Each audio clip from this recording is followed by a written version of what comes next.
Well, hello there. Welcome once more to Concho's Kitchen. And if this is your first time stopping by, I'd like to say a very warm welcome to you. Today we are going to be making dessert. Yes, and it's going to be a good one, creme brulee. I hope you enjoy this, and I hope it's going to be a big time hit when you try this. Kindly share this video, tell your friends about the channel, and let me know how it goes for you. All right, let's make some creme brulee. So here are the ingredients you will need, and as always, you will also find them in the description box.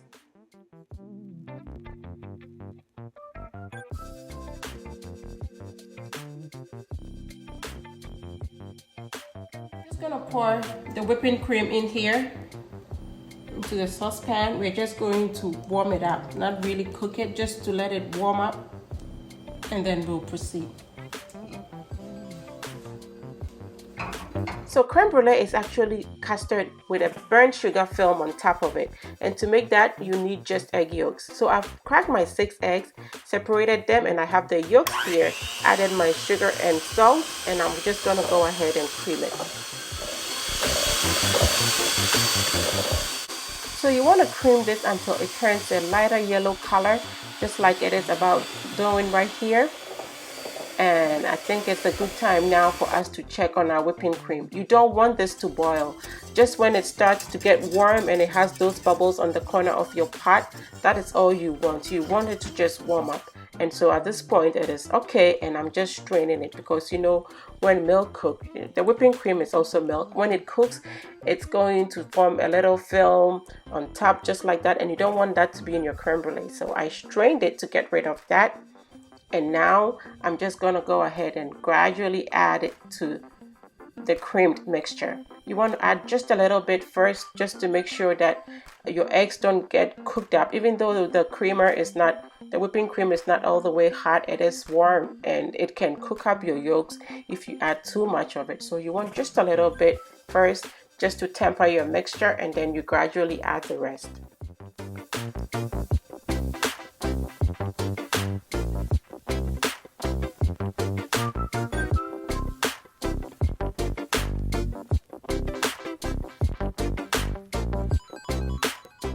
So for a very rich, delicious, perfect creme brulee, you want to go big on your vanilla.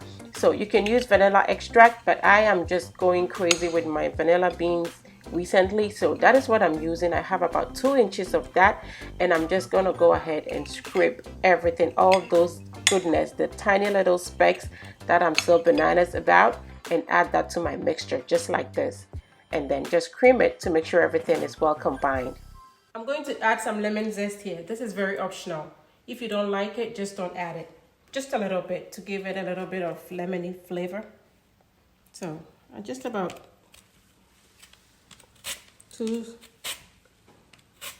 pretty much just about that much. That's about all that I took off the lemon. And that should do it. It's just so fragrant. You know,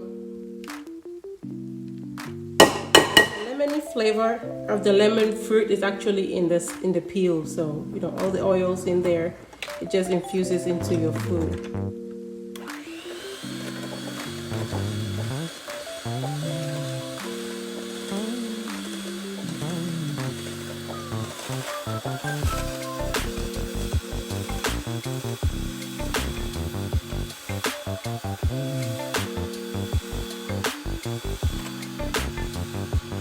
That is it.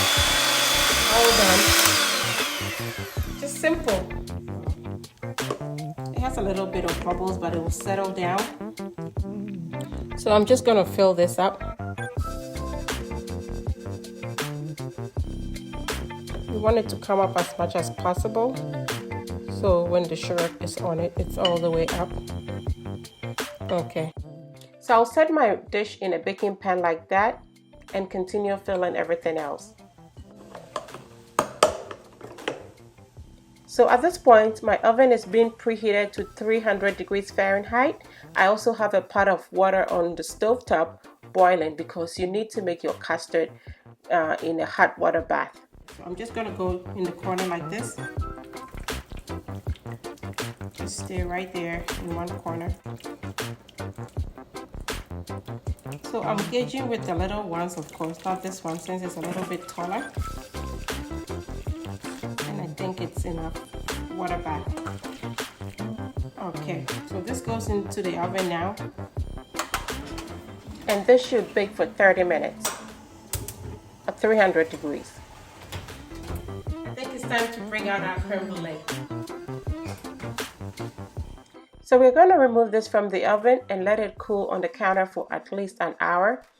And this, I just did my other chores and let it cool all the way. So it's been way over an hour now. Our crème brûlée is very cooled down. And I'm just going to go ahead and bring it out. Most recipes will tell you to set it on a cooling rack to cool, but I choose to let it just sit in the pan with the water so that it cools all the way. That way I don't pick something hot and mess it up. So it's very cold now. I can just pick them up like this, set them down, and for easy carry, I'll put them on a tray like this. I just got a little bit of water on this one, but it's gonna be fine.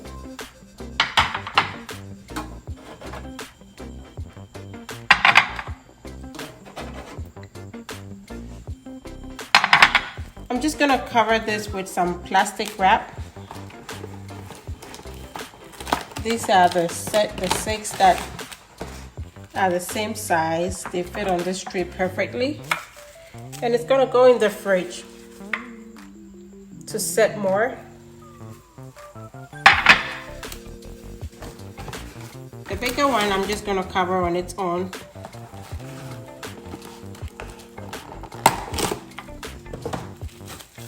Like so. And it can pretty much just sit on top of this. Nothing is gonna happen. And these will go in the fridge. So your custard should stay in the fridge for at least 3 hours, but I let mine stay for 3 whole days. So this is a perfect make-ahead recipe for when you are entertaining. This is 4 tablespoons of sugar, and I'm just going to sprinkle all over my custard just like this.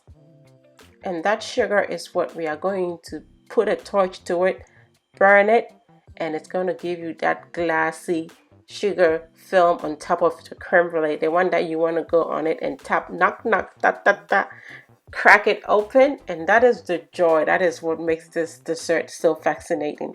This, I have to tell you, was my very first try making my own crème brûlée. Yes, and it was so perfect, so delicious, gorgeous. So don't be scared at all. This is just something you can whip up and just, you know, wow yourself and whoever you serve it to. This is a perfect dessert for your parties, you know. Just, it's gonna be a big hit for sure. Once you're done with the sugar, grab your torch and let's do the fun part.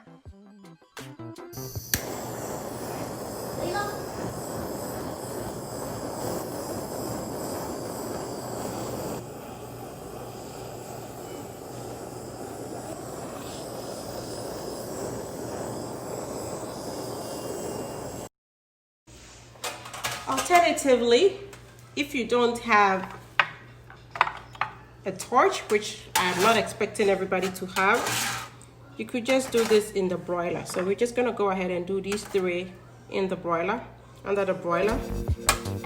So the broiler is going to hit the sugar from top because that's how the broiler cooks stuff. And this should be in for about anywhere from 4 to 8 minutes. You want to be checking on it and alternate them so you don't burn it. A little bit just to make sure the sugar spreads, but be careful. And then you go.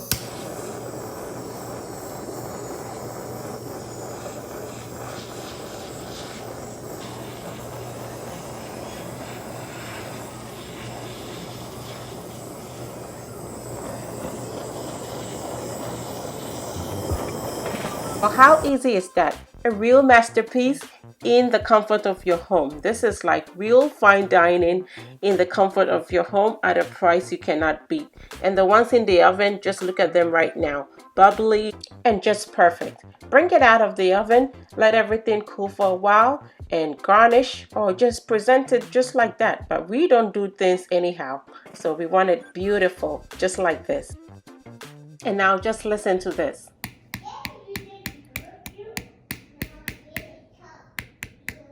This is just perfection.